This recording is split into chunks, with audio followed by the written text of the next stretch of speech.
I think we can safely say that Snapchat is the up-and-coming, almost fully developed, nearly there social media platform that you absolutely have got to be a part of. You've got to check it out. You got to learn more about. It grew explosively and exponentially through the year 2015 and is poised to just continue skyrocketing all through the year 2016 and beyond. Over 100 million or more daily users, like 5 or 6 billion daily snaps sent and received. How can you build your Snapchat following? How can we access more people? As a business person, I want to access more potential clients. As a freelancer, I want to access potential clients. I want to show past clients all the cool stuff I'm doing, give them a behind the scenes snapshot of what I'm doing right here, right now, and why it's amazing. As a photographer or a chef, I want to show the journey that I take behind the scenes of how I create that amazing dish or that amazing photo. I've brought in my good friend Sean Ayala and my buddy Brad Aldhouse, of Snapchatters Podcast, by the way, to talk to us about growing our Snapchat following. So, with that in mind, let's jump into the interviews. We're all looking to grow our followers, the base of people following us. How did you start growing your base of followers, and how would you recommend other people grow theirs? Basically, two reasons why I've grown a following, especially in the last couple months. Number one, I put my Snap code all over the place. I use it as my avatar, my profile picture. And that, I mean, people will follow you even if they don't know you when they see that because they're curious, right? And I'm able to keep those new followers because I engage with them one-on-one, which is very important. As soon as somebody follows me, I'm like, hey, thank you for joining me on Snapchat. Where are you from? That kind of thing. And two, collaborations, basically trading Snap Snap accounts with other people, and then you're trading followers that way too. So avatars everywhere and collaborations. Gotcha. Can you tell me how you built your base of followers? What's some information you can share with us about building my following? So I started completely from zero with not even a real solid social media foundation outside of that. So I'll give you 3 tips. So one, follow people who are using the platform really well. So I would say look up influencers, any Snapchat influencers on Google who's being talked about. 2, I would create content on the platform with a 0 following. Definitely do that. Snapchat allows you to download that content. What you would do with that content is take it and leverage all your other social media sites and blast that out. And the third one I would say is use your Snap code and your username. So Sean, tell me a little bit about the difference, advantages versus disadvantages for the Snap code and the newly introduced Snapchat URL, like the vanity URL, Snapchat ad URL, whatever people are calling it. Tell me about it. Yep. So the Snap code and the Snapchat URL both serve the same purpose, which is giving the end user the ability to friend whoever the Snap code or Snapchat URL belongs to. Yep. So they're both different as far as how the application is used. So if we talk about the Snap code, it's similar to a QR code where you have to open up your Snapchat app and you got to scan it to add that person.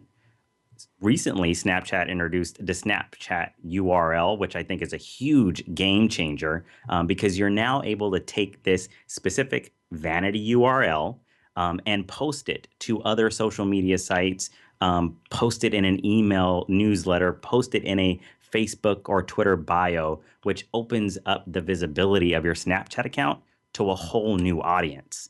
And I think what's even amazing about this link, which I prefer the link now over the Snap code, is mainly because it allows the end user, when clicked, it prompts open the Snapchat app. And if they're not a user, it will prompt them to download the app. And if they are a user, it will automatically send you to a page to friend like me or not friend me. So I think there's just a huge opportunity to get more people on the platform and get more people to follow you. Love it. Having a base of people that follow me who are graphic designers, photographers, web designers, things like that, what would be tips you would give people like that to create content for Snapchat? You know, I'm sitting in front of a computer all day writing code. Who the heck is interested in what I have to share? What kind of content would you recommend for somebody like that? That's a great question, and I really like to give this the answer is you may feel that what you do for a living is boring or that maybe your life is boring, but believe it or not, there are people out there like me that want to learn what it is that you do and what are the ins and outs. What's your daily life like? What is code? Show me what a code piece of code will do on the back end, and I might learn something. Like, you never know the kind of people you'll connect with if you just start to tell your story as authentically as you can. 100%, I agree. How would a lower level user go about poking and prodding, seeing if the time's right for a Snapchat collaboration? Collaborations can start immediately once you have 20 users, 10 users. I think when it comes to collaborating is really around getting your audience involved in your story.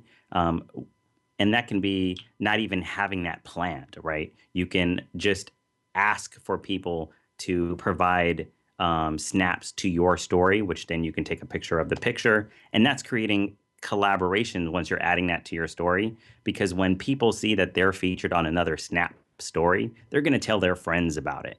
And then that's one way of growing it. The other way is really just connecting with people in your community to kind of see if their audience is similar to yours. Because again, there is no competition. It's really about helping each other grow. And typically people would ask, how many views are you getting on Snapchat? Maybe we can work together or not, kind of thing. So that way you're building your audience. But typically on Snapchat, if you're creating content that is inviting people to be a part of your story, that's collaboration to begin with. And I think that's, for me, to begin with too, that's where it started for me. I just invited people to be in my story, which kind of grew my audience. Gotcha. Now, Brad, before I cut you loose, your best single tip to give to anybody, beginner, intermediate, advanced Snapchat user, give it to me. All you got to do is be you. It's easy to watch somebody else's story and feel a little bit intimidated, like maybe I can't do that. But like I said before, if you start telling stories about what your environment looks like, what your daily life looks like, you'll be amazed at the following that you get and the interaction that you get, the connectivity. It's all about relationships, and Snapchat helps you build that. Beautiful, man. Brad, thank you so much. You got to check this guy out, Brad Oldhouse. I'll link his Snapchat up in this video. I'll also link you to his Snapchatters podcast so you can tune in. That's a weekly podcast, right? Drops every Friday, if I recall correctly. It's like a 20-minute little quick hitter on all things Snapchat. Some must-see stuff from Brad. So, Brad, thank you so much for being with me, man. I really, really appreciate it. Hey, thanks for having me, man. Appreciate it. All right, before I let you go, Sean, what's the one, like the Rosetta Stone or your best of the best holy grail tip for a Snapchatter, whether they're a tiny Snapchatter or a huge Snapchatter? If you could instill one piece of Snapchat knowledge to any of us, what would it be? Create content that get people to engage with your story, period. So don't be afraid to ask questions. Get them involved. When you say that, you're talking about getting involved in terms of taking screenshots, snapping you back, maybe. Yeah, so some examples would be, don't be afraid to ask for screenshots. Don't be afraid to ask for snaps where you say snap me. Don't be afraid to ask people to do things for you in the app, right? So that would be my way of saying create content that gets people engaged, ask questions, get them to do things for you, so that way you can enhance your story on the platform. Sean, I really appreciate it, man. I'm glad you took the time to come to this interview, and thanks for all the information. I think it's going to be some pretty good stuff. No, I appreciate it. Thank you for having me on, and I'll see you in your next snap. Take it easy, man.